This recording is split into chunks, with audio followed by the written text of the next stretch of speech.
Okay, good evening. It's 6:01 p.m. Welcome to the Financial Planning Committee meeting. It is March 12th. I'd like to start with a roll call. Jonathan Ray.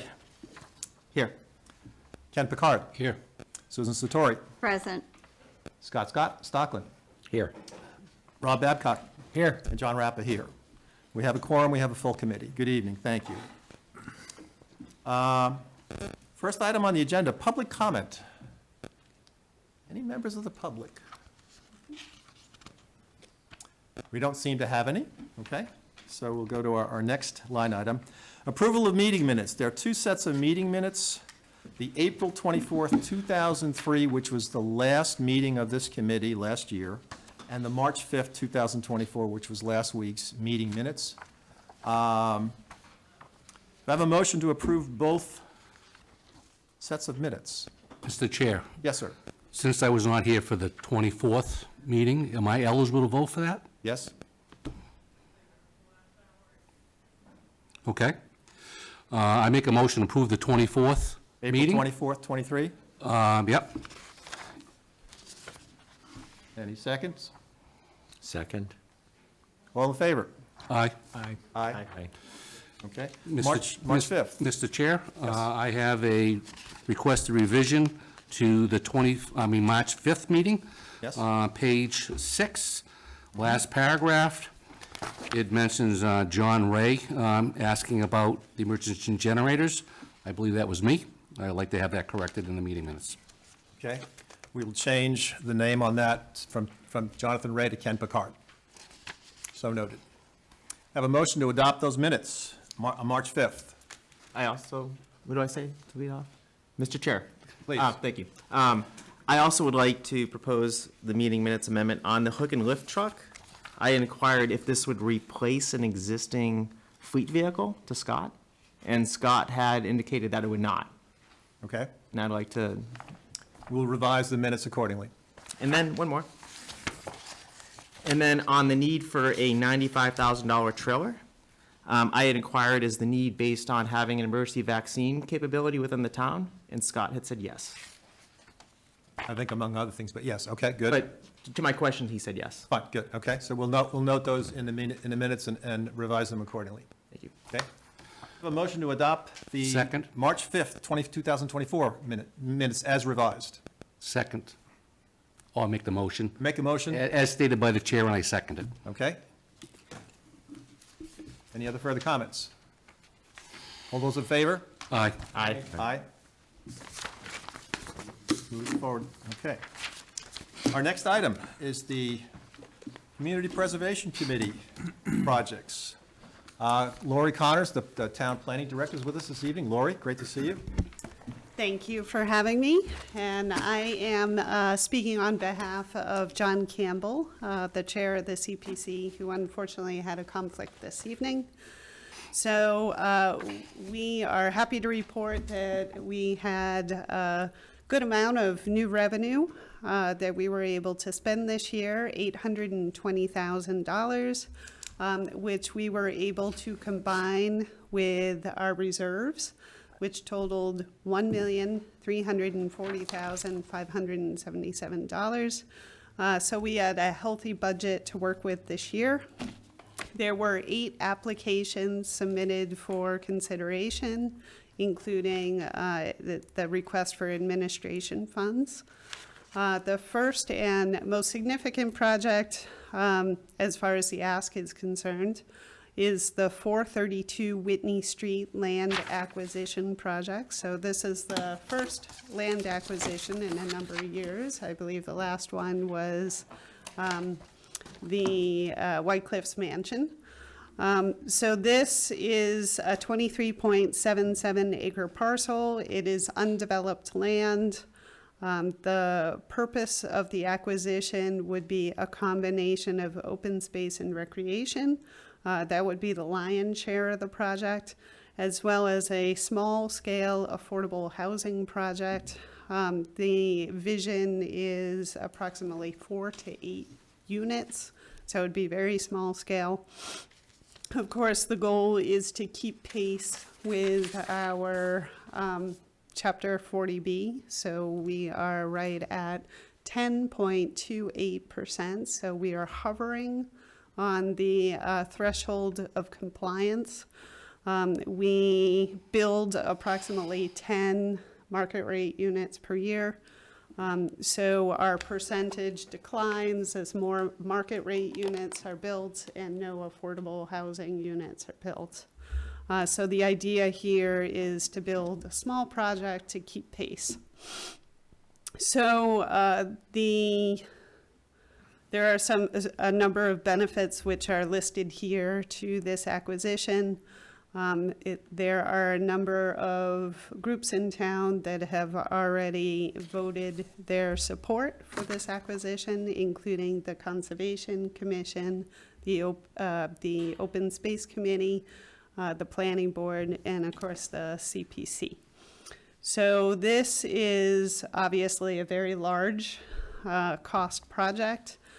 So it would be cobbled together through 3 different sources. So one would be using unreserved funds totaling slightly more than $817,000. We're interested in using conservation funds, approximately $664,000, and new revenues in the amount of $218,000, a little bit more than that. We did receive word last week that the Department of Conservation and Recreation is interested in donating $200,000 to the effort. However, to be conservative, we would not reduce the ask at this time because, of course, those funds are not guaranteed. It depends on their budget. But it just goes to show how important this acquisition is to them. They do own abutting land, a significant amount of abutting land, which is part of their flood control. So they have a vested interest in protecting the wetland resources that are on this property. So the next project is, well, maybe I should ask if there are any questions on each project Please. Any before I questions? proceed. Laura, how did the $1.7 million value, how was that determined? So that is the match. So the property owner, so this property is enrolled in the Chapter 61A program. And the way that works is that in order to withdraw the property from the program, they give the town the right of first refusal. So if the property is proposed to be sold and taken out of the program, then the town has the option of matching the purchase price, which in this case is $1.7 million. So the value was determined by, There's an offer out there. There's a valid offer out there. in what would be the market value from an independent appraisal situation? So we have hired an appraiser, Okay. and he is in the process of developing the appraisal, and we anticipate getting it next week, the week of the 18th. It's the week of the 18th. So we should have that soon, and we are required to demonstrate that, at least for the conservation fund, that the value is consistent with the amount of money that we want to spend on, out of the conservation fund. So we expect that, of course, it'll come in at or above the 1.7 million. Okay, thank you. Now, Lori, correct me if I'm wrong, but this property, this parcel is zoned as agricultural today, is that correct? It is zoned for industry. Industry. So the buyer of the property is interested in activating the railroad spur and using it for an industrial purpose. So what they put into their paperwork that was submitted to the town is that they hope to build an industrial building of 60 to 80,000 square feet. And their intention is to use the railroad spur to some purpose. Even though, sorry, go ahead. No, you go, do it for Even though we have a first right of refusal, and assuming that this is approved at town meeting, we then go back to the seller and say, we'll take it. Can the seller, because he's got a bona fide buyer and had another one, say, I want that guy? No, so the way the right of first refusal works is he has to go with the town as long as we match his price. So after the town meeting, the town would sign a purchase and sale agreement, and it is likely that the acquisition would actually occur in the new fiscal year. So it would be sometime after July 1st. Is it possible the other bidder ups the bid? I don't think that's the way it works. They give their offer, and then that's the number that Okay, the parties have to work with. all right. Susan? Isn't it kind of like a clock is ticking once they give theirs and then we have their first right of refusal, then there's so many days, so that not much is going to happen until we get to the end of those days? So we had 120 days from the date of receipt of the paperwork. And so we actually had to go to them and ask for an extension, because otherwise we would have had to have a special town meeting in early April, I believe it was. So he granted the extension. So I believe it's May 20th is the date that the purchase and sale would have to be signed. The buyer extended The seller. the seller, okay. So the buyer is kind of out of the equation, so we're Yeah. doing this with the seller. Question? First, I'd like to make a comment.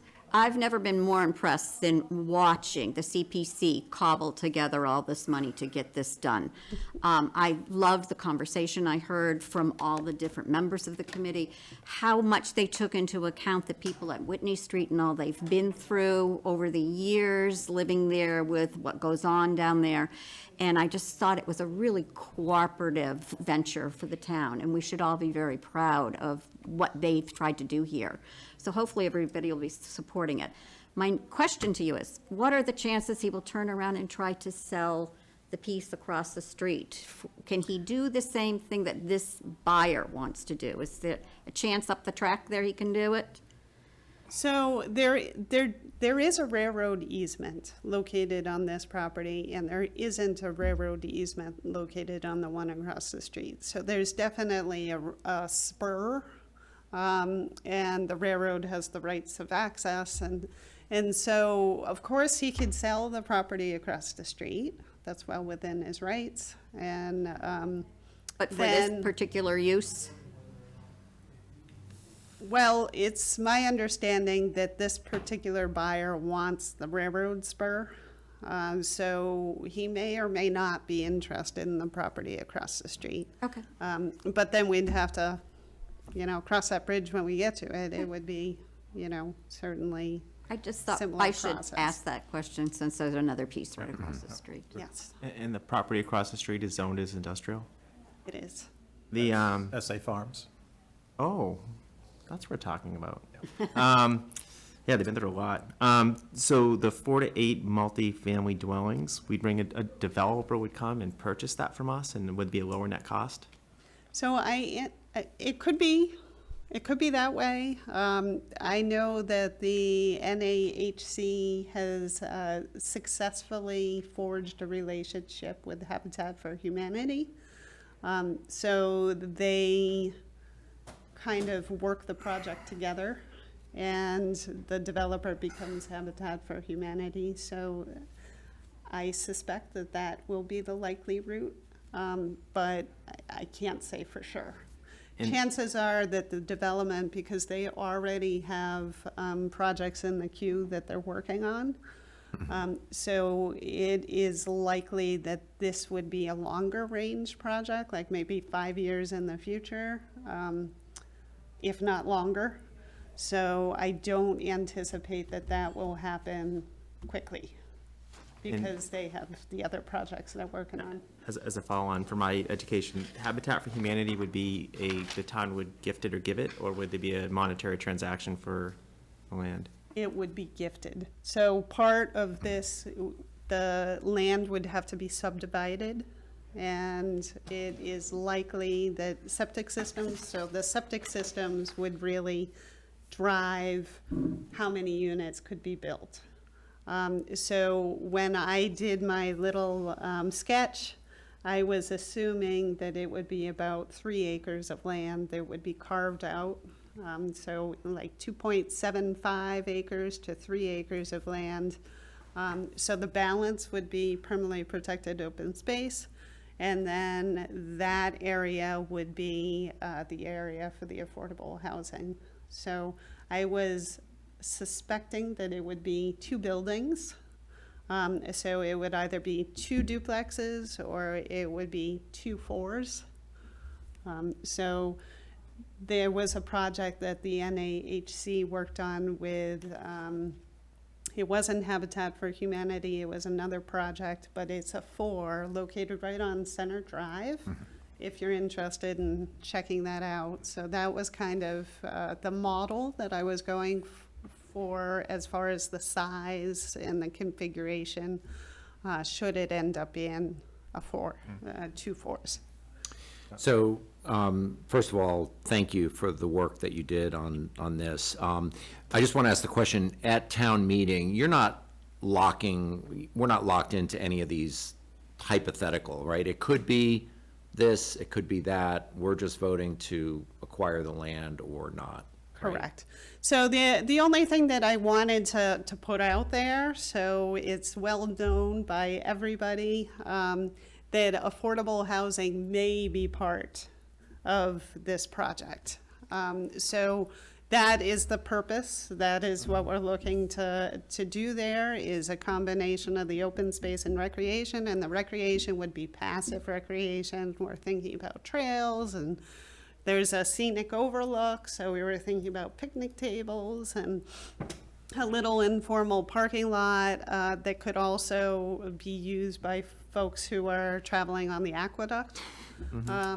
So that's what we were thinking, small scale, passive recreation, as well as a very small scale project. The size largely driven by the septic systems. Who gets to decide where those potential houses are placed on this property? Well, we're limited because, of course, they need to have frontage. So So it's going to be somewhere on the northern end of the property, of the parcel. It absolutely will Towards, be. closer to Whitney Street. So I have walked the property, and there are some grade challenges. So what I was hoping to do is to put the housing closer to, as you're facing the parcel, it's the left side. So the parcel that is closest to the industrial butter versus the railroad, which is on the right side. Yep. Is there a curb cut there? There is. So right now, there is a gravel driveway that goes into the parcel. And next to that gravel driveway is actually the railroad easement. So you can see if you were to go up to the property, and I'm not recommending that you trespass by any means, but if you look from the street, you will see that there is the storage of, kind of like we have in the downtown, railroad ties and miscellaneous railroad stuff. equipment. Yeah. Yes. Okay. So we would like to make use of that gravel driveway for both the housing as well as the informal parking lot for the recreation piece of it. Okay. All right. So through the chair, I'm glad to hear there was an industrial, we got that clarified, it's zoned industrial. What's the abutting to the property? What's abutting the property? What type of structures? Yep. So we have, of course, SA Farms across the street. Then we have an industrial building on one side, then you have railroad tracks on the other side, and you have the aqueduct next to the railroad tracks, and then on the other side of that, you have single-family homes. Okay. What is the build-out percentage of industrial land in town? Oh, yeah, I can't tell you that off the top of my head, but it's largely built out. There are, So there's little capacity. yeah, there is, of course, the gravel pit, which is actually proposed to be rezoned at this town meeting to Highway Business Southwest, that would be a brand-new zoning district. And the point there is the vast majority of that industrial district has been built out for residential and commercial purposes, not industrial purposes. So the gravel pit would be grandfathered, and then commercial purposes should it be rezoned. And then there are a few open parcels. Well, there's one that was permitted for 150,000 square foot warehouse on Bartlett Street. So there's a little bit of capacity, but not a lot. And also with the railroad going through the property, the proposed housing we're talking about, how close is that to the railroad tracks? It would be a couple of 100 feet away. So like I said, we're proposing to put the housing right up against the industrially occupied parcel versus the railroad tracks. So Lori, more to the east than the west. The tracks are on the west, I believe. Yes. Right. Right. Just from previous experience in another town, Yeah. putting houses next to railroad tracks is nothing but a nightmare for the Board of Selectmen, guaranteed. And the property the person who wants to buy the property, they don't have a tie with the railroad, so it's an intermodal, because if it is, they have eminent domain. They can come in and do what they want anyway. I do believe that they have a relationship with the railroad. So- So that's part of the reason why we're interested in buying. So the buyer has. So even through the chair, even if the town buys the property, the railroad has eminent domain over the town. Well, there is a paper railroad spur that goes across the northern part of the property, right, Lori? Yes, so that's what I'm talking about. It's a So paper, they have it's a the right- paper spur. If the town purchases the property, then the railroad can't go in and develop it. However, the gentleman. Disagree with you, because of the experience we had in the town I lived in. Oh, Yeah, okay. so, I'm done. I've got one more question, Lori. Does this somehow touch any MBTA accessible community requirements the town has? Does this help or not applicable? Not applicable. It's not. We are going forward with an MBTA bylaw at the Springtown meeting, but this area is not included. Okay, all right, thank you. Just, and to clarify that, so this would, does that mean it counts on our 10% plus, or it doesn't count on our 10% plus? So the Chapter 40B is something completely different than the MBTA. So the Chapter 40B says that towns need to have at least 10% of their housing stock affordable, and it has to be deed restricted and appear on the subsidized housing inventory.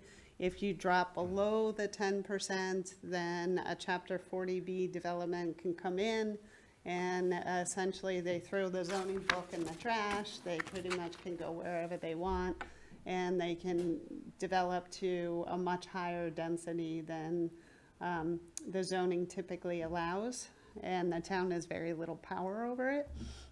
So we're trying to avoid that scenario so that we build the affordable housing on the town's terms instead of being forced to do it in the way that maybe a developer wants.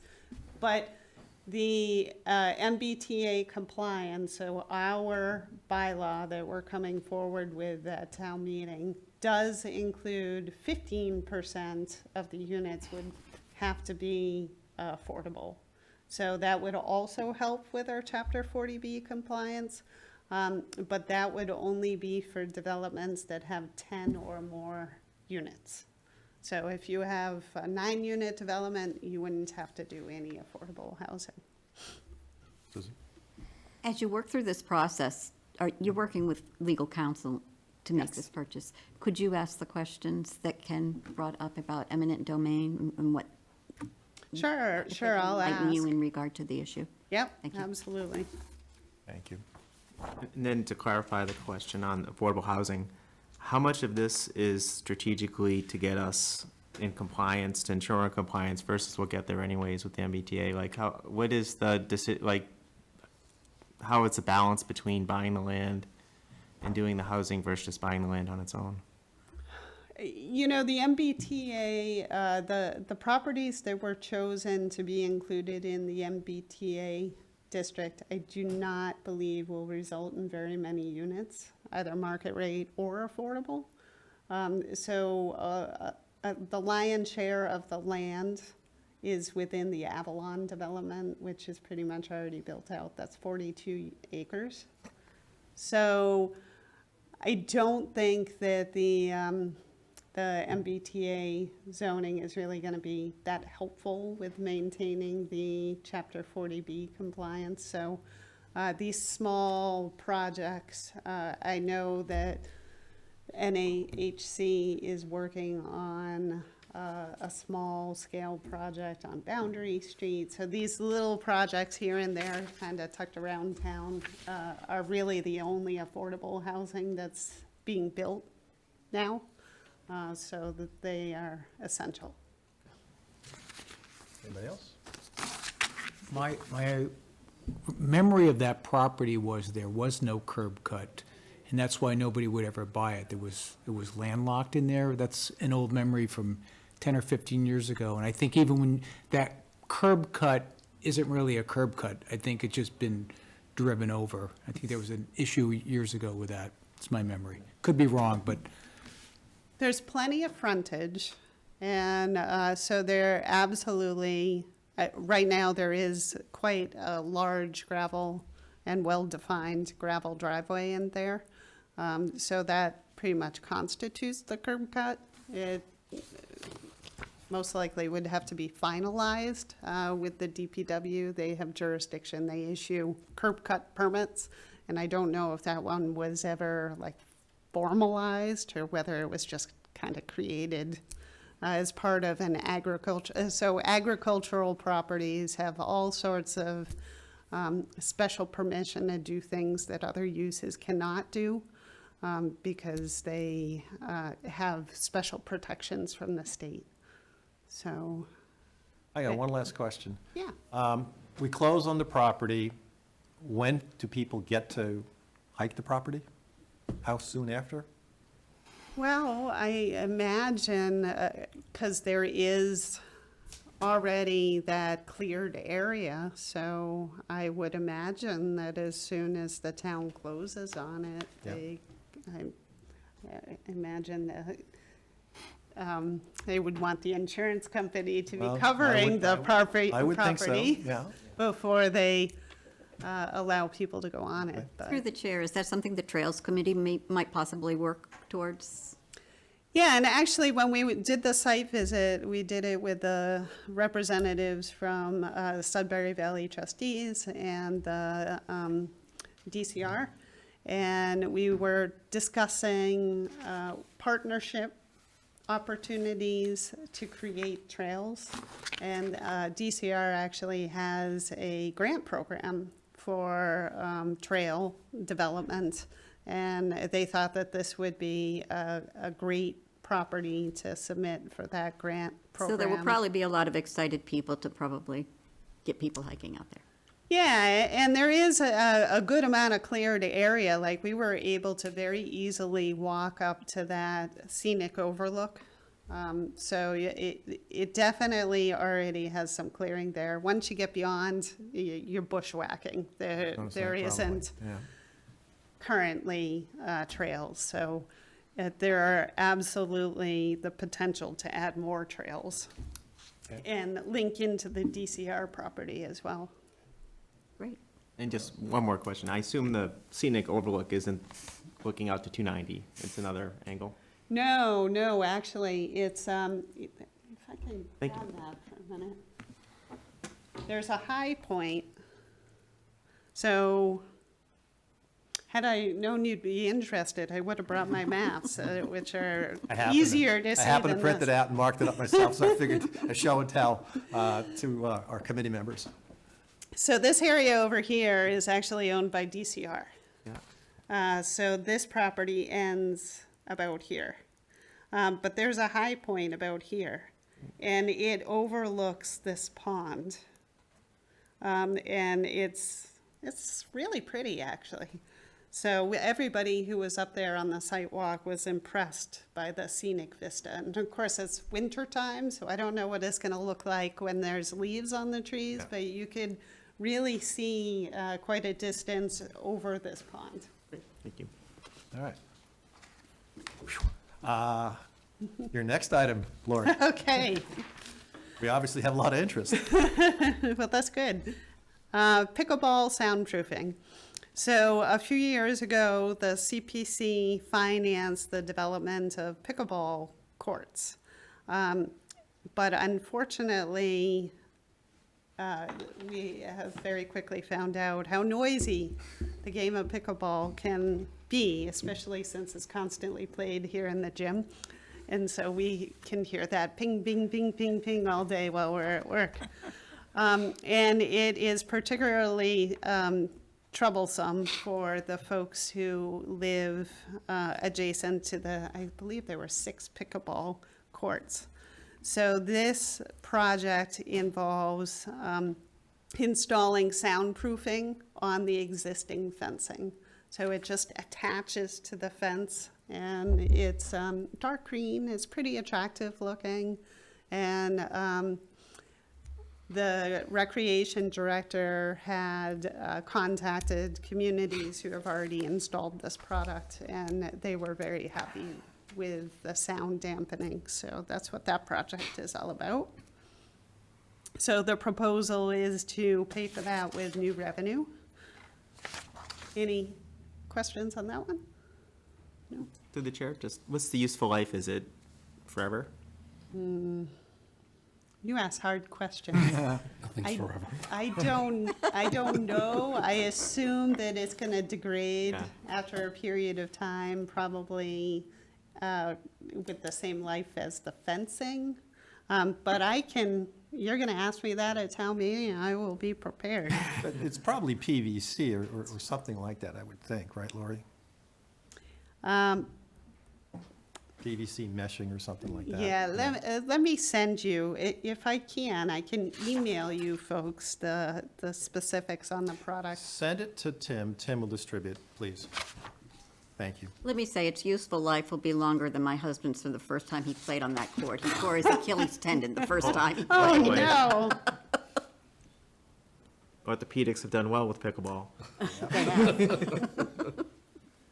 Yes, I should have brought my project files, because I have all sorts of information that the recreation department submitted with the application, but I'm sorry, I didn't bring it. Yeah, the courts are great, so, yeah.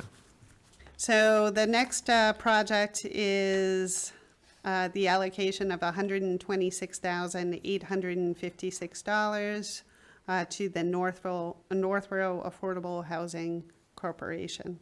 So like I said, they have a few projects in the works, the most notable one being on Boundary Street. So they're trying to stockpile their funds so that they will be able to go forward with that project. Lori, what does this phrase, or Lori or Jason, funding agreement consistent with those applying to prior grants? Can you give us a little more color on that? Sure. So they have some funding that had been previously allocated at town meeting that hasn't been fully expended. So it's over the course of, I think, 4 or 5 fiscal years. There's 4 or 5 articles that are still open, that are reserved within the Okay. CPA fund. All right, That so are that's set accrued aside out for the there. NHC transfers, but it's contingent on them coming forward with projects. Okay. So the way it works is they can spend that money by a dual vote of the CPC and the select board. So. Okay. All right.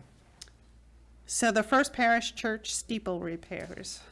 So that's a project for $210,000. A few years ago, there was a project to paint the steeple, but unfortunately, the repairs far exceed what paint can do.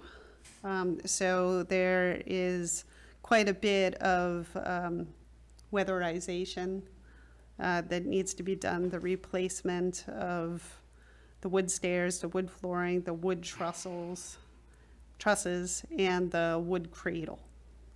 So they are unable to ring the bell because they're concerned that the bell will fall.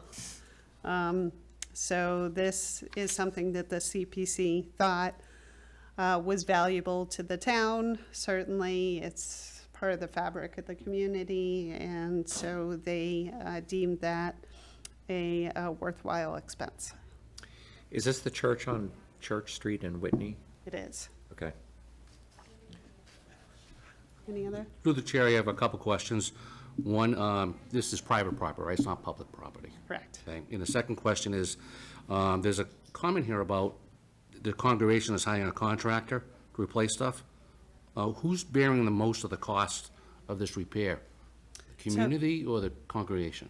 So the vast majority of the cost would be borne by the community, the CPC. The share that they had, that's about $20,000, but they have also submitted a grant application, which I believe is due to either today or tomorrow, to the Mass Historic Commission to help offset the costs. So the CPC submitted a support letter for that grant application and certainly is hoping So that that the grant grant will come application, if through. it's approved, would be applied to the CPC funds? That is our understanding. Ken, any other questions? I'm done. No.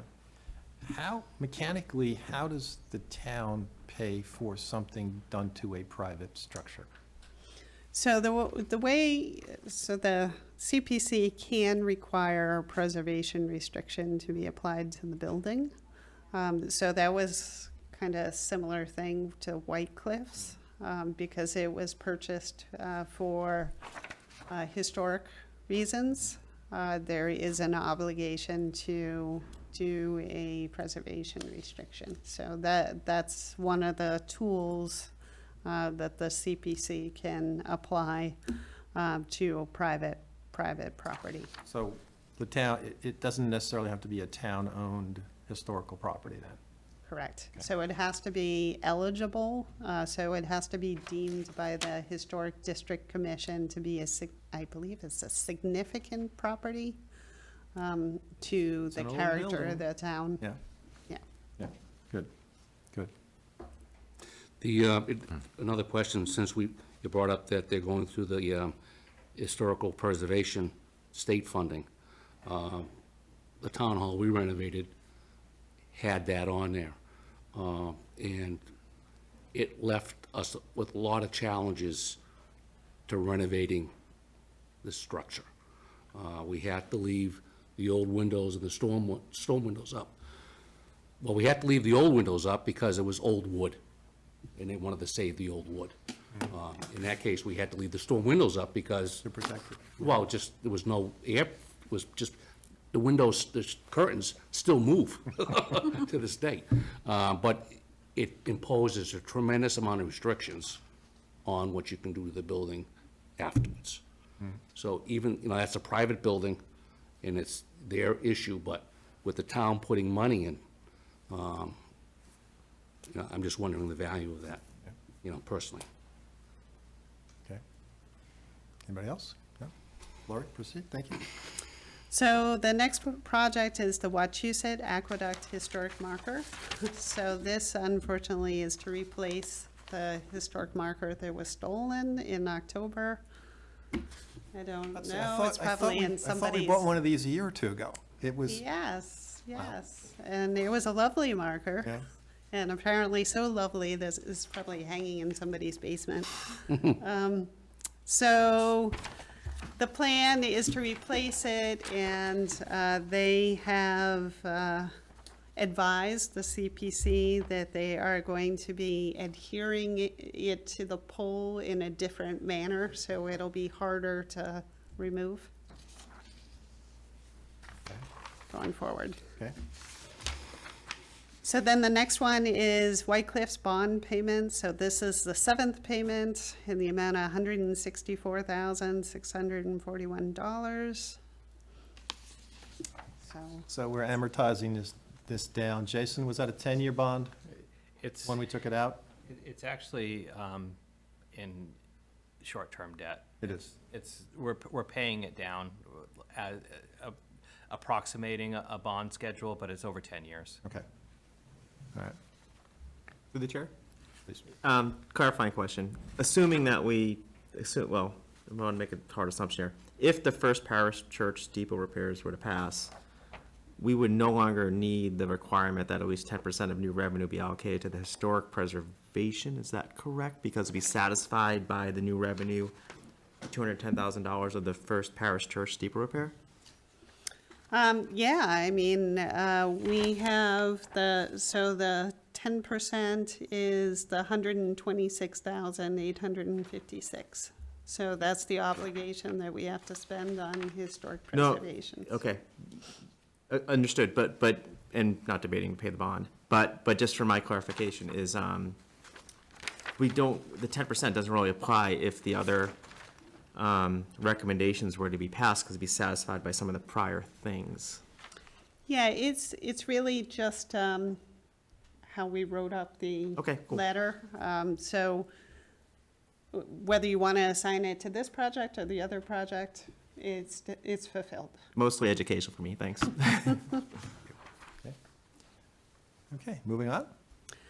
So the last project that was approved is the CPA administration expenses account for $41,000. So this is 5% of the new revenue, and it is used for such things as appraisals and consultant fees. So this year, we used it for 432 Whitney Street, so we're using it for that appraisal, also to do test pits, soil testing to make sure there's no contamination, and for legal fees. Okay. So then, there was another project, there was. One more Oh, question yeah, sorry. on this. So, will that account be depleted this fiscal year? We don't know yet, because the legal expenses were squishy, so they didn't tell us how much it was gonna cost definitively. Okay. So there may be a little bit left over, or there may not. Okay. We are unclear at this point. All right, thank you. If there is extra money, then it goes back into, Into the CPA unreserved fund. Right. So the CPA is a little bit unique in that the articles exist forever, but exist until they're completed, until the CPC votes to close a project, except for the administrative fund where that closes out at the end of every year. And it closes back to the CPA. Okay, thank you. All right. So the final project was the Conservation Fund. So we did receive an application from the Open Space Committee to allocate $350,000 into open space. However, the 432 Whitney Street project came up as a surprise after that project had already been submitted and originally voted, they originally voted to approve this. And so then they rescinded the vote, and they decided to allocate that money towards Whitney Street instead. So, Okay. so the ending balance, should all of this money be approved at town meeting, then we expect $0 left in new revenue, and the unreserved fund would have $243,061. If we do get the money from DCR for 432 Whitney Street, then that balance will increase by $200,000. Okay. Anybody else? Question of the chair. So I'm understanding with the impact of these decisions in totality, if all were done, would be, we have 1.35 million in CPA reserve accounts. We would have $243,000. So significant tapping into the reserve funds and not from new revenue and state match. That is correct. Okay. Anybody else? Thank you, Lori. Thank you very much. All right. Next agenda item, is discussion of Financial Planning Committee recommendations and draft report. Jason? All right, well, as you know, the end goal of this is to produce a report for town meeting, and it'll be printed in the town meeting book. I distributed last year's report of the Financial Planning Committee. I think John is the only remaining member that was existing at that time. That is correct. So, again, the point of handing this out was just to begin the discussion of it and looking at the calendar for, potentially next week, we will have to take we'll have to build in time to approve the report. So there will have to be a draft, and I'm sure that, the votes will have to be taken to offer your recommendation for the articles. So we will go item by item, right? Correct. And you may not be able to answer this now, but when might you have a draft of that to us to digest before we walk in here? Well, I will have to connect with you about it, Okay. All right. because if you read last year's, I mean, there's a significant discussion about the ARPA funds and Yes. proposal use of the ARPA funds, and I imagine that this year, the focus will be different, Mm-hmm. in the report, so All right. it may end up looking different, but in the end, we want to get to recommendations on all of the capital articles and the long-term financial articles. Next week, we have the police chief and the fire chief. And I'm expecting the police chief's asks will be short and easy. And while the fire chief has a request for capital for a fire engine replacement, I would expect he gives us some update on the fire station building project. So that might be a bit longer, but we got to be prepared to spend, time to rip into this next week with Jason. Okay? Through the chair. Yes, please. We're going to have this discussion, we're going to have presentations, we're going to have a discussion. Are you expecting a vote on the 19th from us? Because if we're going to have a joint meeting with the Board of Selectmen, we either need to have a meeting beforehand, or on the 19th, we're voting, so that we are, Right. I mean, that'll have to. we have to do be a something, we vote have to get on something the in there. articles, and whether the vote be to authorize the chair to work with me to finalize the report, if we've recorded your. You don't vote anymore on each individual, We have to vote on each Article. individual No, one. you would vote on each individual article, but. Yeah. okay? But the substance of those votes would get recorded in just recommendations and the numbers of the approvals of. So are you expecting that we'll take that vote on the 19th? Yes, on the articles, correct. yeah. Okay. So, All right. again, we'll have to cross that bridge next week. But there'll be a vote on, there'll have to at least be a vote on the articles next week. So one of the handouts Angie sent earlier today was the draft summary of each of the articles, and there's currently 64 of them. And capital projects for us, there's 17. And then the community preservation request that Laura just went through, there's another 6 or 7 there. So those are the ones we're going to be reviewing and voting on next week, Jason, right? Correct, yes. Okay. Everything labeled CIP, and then, So it's 16 through 32 inclusive, and then 39 through 45 inclusive correct. on this summary list. Yeah. So a couple comments through the chair. If we're having open discussion now about this. I can't speak for the other members, but if starting earlier, next meeting, so we can make sure we have votes and have discussion, because I'm assuming we're going to have discussion on items. Oh, I expect we will. Right? So that's, Right. I'm willing to meet earlier, but that's something we discussed in a few minutes. The second thing is, on the presentation today, I'm questioning if a lot of this is capital. Affordable housing, making a transfer to them, that's not a capital for us, at least in my opinion. Okay. There's, transferring to the conservation fund is not a capital expense, right? CPC administration is not a capital expense. So I don't know if, and even the soundproofing, I don't know what our threshold for capital money is. You know, it's 54,000, which is not a lot of money, right? I don't know what our threshold when it starts. Yeah. So I'm just wondering if a lot of this stuff doesn't need to be even discussed by us or a recommendation made unless it's part of the charter, which I haven't read the charter. Well, I think the enabling is that you would research and offer recommendations on any long-term financial issues. And the majority of those are obviously capital. Capital fits right into that definition.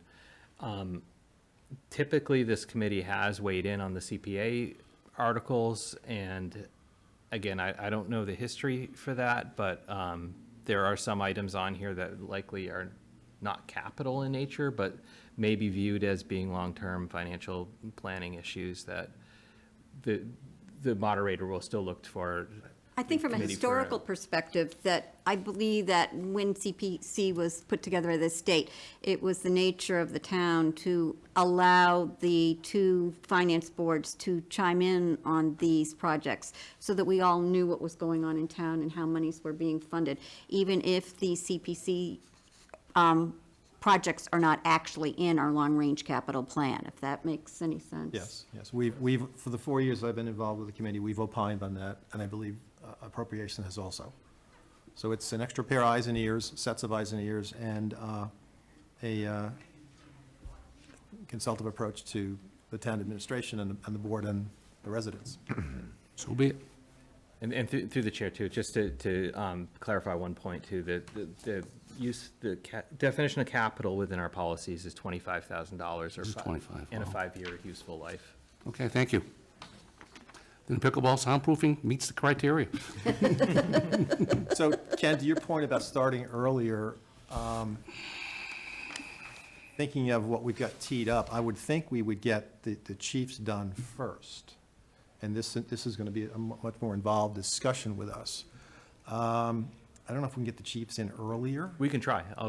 I can contact them and see if they'll. How early can you meet earlier than 6? Without checking my work schedule, 5:30. Okay, Rob? I'm open. I could be at 5. John? 5, ending a call in the parking lot. How about we shoot for 5:30? 5:30. Conditional on the chief's availability. And then check and get back to us from here in terms of changing the time. And does that work for everybody? Susan? Scott, can you check your calendar to see if 5 would work for you? I will. All All right. You come back All to right, well, Jason then. Let We'll, Jason know. we'll, So if Scott Contingently can ask do for that. 5, 5 is good. does 5 give anybody? You'll hard see start? me at 5:02 right up here if you can do a 5. Okay, all right. There we go, John. Well, we'd have a quorum if you're slightly delayed, but yeah. That'll be, yep. All right, so Jason will come back relative to a potential 5 or worst case 5:30 start. And even, John, if the chief is not available, we could start our discussions earlier, then when the chief shows up, we could do the chief then, right? all right, Just yeah. because it looks like we have a lot to do. We do, and I just thought we'd get in the zone on each and compartmentalize the thought process. So if we have to, we will. We can at least start with another department. Yeah. Yeah. Yep. 5 good for you? 5 works for me. Okay. Yeah. Anyway. Okay.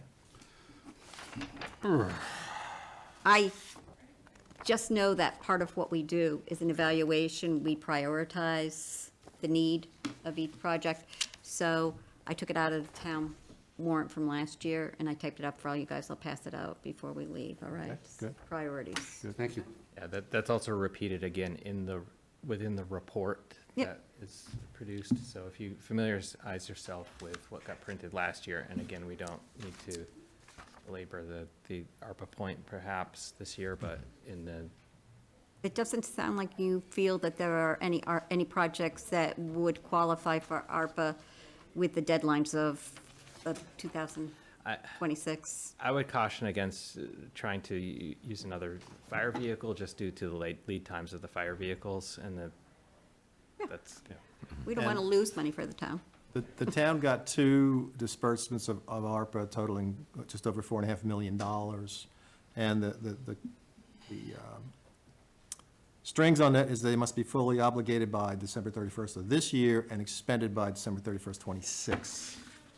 And I don't know what's left, but, It's about 1.8 million 1.8 left. unallocated, yeah. will you be talking about what fiscal year 2025 assumptions are? What the plan is, what are the assumptions on the plan when you do this next week? Yes. Okay. Can, through the chair, can ARPA funds be used for DPW trucks instead of taking out a stabilization? Well, to be clear, there's nothing being proposed taken out of the stabilization fund. The stabilization fund is the long-term savings account for the town. But one of the town's reserves are free cash and stabilization, so they're 100% coming out of free cash, proposed to come from free I cash. apologize for the Oh, misstatement. no, that's okay. I but just don't want people to it's, think you we're know, using our stabilization fund. I'm assuming that a DPW truck is not as specialized as a fire truck, a fire vehicle, an ambulance. They might be able to get within a year timeframe to get that money spent. Yeah, there's, it would not be there wouldn't be a prohibition against using ARPA funds for public works vehicles. Okay, thank you. Through the chair, the ARPA funds, is there anything written down now for what they're considering? I know that the town administrator seems to have put a project forward that he would like to do from savings on what, LED lighting or something? In the Correct, yeah, they $300,000 did make an range. allocation for LED lighting, and that brought the balance down to the 1.8 that I just mentioned. But I believe that they are entertaining proposals that would spend the remaining money in the next coming meetings. I can't speak for them, but. Do they have a list that they're willing to share with people? We don't want to be at cross purposes with one another. It's a reasonable question. I don't have a comprehensive list, but Okay. I know that the administrator was working on putting something together. Because Ken's idea was legitimate, but if this Board of Selectmen already have a place that they want to spend that kind of money, Correct. we're better off knowing it. Yeah, Than yeah. talking about it. Yeah. Yep. Yeah. Yeah, as opposed to taking out a dartboard, yeah. Well, the last thing is at a town meeting, you don't want people throwing darts at each other, No. right? So, Or other things. So a line item in the agenda, review of capital budget and town meeting articles. We've been touching on that, but do we want to look into specifics here now, or digest these and then come back with more intelligent questions? I think it's kind of a digest, right? We've already seen most of this. Yeah. So we've really, in the last couple of weeks, we kind of know what's here, Okay. other than debating amongst ourselves. Right. And again, what Jason handed out gives you an idea of last year's article, or our report from last year in terms of just, the form and substance of it. And assuming it would be something along this line, with some dialogue, and then there are some text boxes which with each article and what the sponsoring department is, the cost, the priority, and recommendation. It's either unanimous or to yes or no, et cetera. So that'll give you an idea of this format and structure, what we're going to ultimately produce. Jason, nothing materially different this year versus last year from a format or stylistically? There doesn't need to be, no, but what I'm saying, last year's report was a little bit longer because of the ARPA discussion, and I don't know if we want to continue that in this year's. It's We put forward the committee's report, two so. capital projects, the tight tank of the DPW garage and the fire apparatus replacement, and that was like $1.7 million or $1.7 million and change. And we recommended using the ARPA funds for that. This committee did, and as did appropriations. So, I think we have a much more spirited discussion this year in regard to the fire station, and the ARPA funds are something kind of the past. They're not going to be able to help with many of the projects that are here. But I think as we discuss all of the projects individually, one of the things that's always helpful to talk about is the useful life of the project. Is it really valid? Is it worth the expenditure? Give it its priority when you see what the priority listings are, and we move on that way.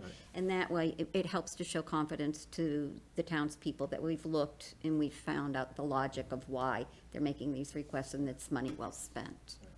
And I think as you've heard, the department heads come through, I think they do a good job relative to the 6-year financial trend monitoring system we have, relative to, what's forecasted for this year or next year. How frequently do we replace things or repair things? So for example, the police station, we approved $70,000 for painting last year, and as they get into it, it's like, needs wood repair. So rather than paint over something that's lousy, we got to step at the plate and replace wood and shingles and stuff like that. The useful life and schedules of expected replacements, and certainly where things may have been pushed out in the past, and why. Yeah. Okay? The one thing that I'd love to see in the report is some discussion about how do we handle all the grants that are being written out there. We have a very vibrant groups of people finding monies places that don't land yet out of our budget, but would end up coming into the capital budget. So how do we open up communication, even though it doesn't belong in our capital plan for a couple of years? We at least know it's coming down the pike as we're planning. So I don't know how we do that, but we need to brainstorm and figure out a way to have a communication plan and have it, so we're quite aware of it. I'm impressed that as we listen to various department heads, they will cite where we've applied for a grant, or one is available, or we've gotten it, or whatever. And it goes across all the departments. And so you've heard some of that, you'll hear some more next week, I hope. But yeah, relative to, what's the process, and, we're not spending every dollar of town money on certain things. Yeah. Like, I'd like to know that somebody's applying for a grant on a certain date, they should know on a certain date, and they will have funds for 2 years, and then after that, they will need the rest of the funding. So we have a timeline there, Yeah, so yeah. it's just something we need to develop over time. Doesn't have to happen this year right now. Well, since we're relatively new group, getting some sea legs and understanding processes, I think, are important. And with certain grants, it's a reimbursement. You've got to spend the money and apply for it, and if you're approved, you get reimbursed, as opposed to, here's the money, go do something. It's after the fact a lot of times. So it will vary. Anything else? Meeting schedule we have, so next Tuesday, Jason will advise if we can start as early as 5, police and fire, and then our report structure, we'll cover that next week. Any other business? Do we hear a motion to adjourn? Move to adjourn. Roll call. Second. Roll call. Aye. Aye. Ken? Aye. Susan? Aye.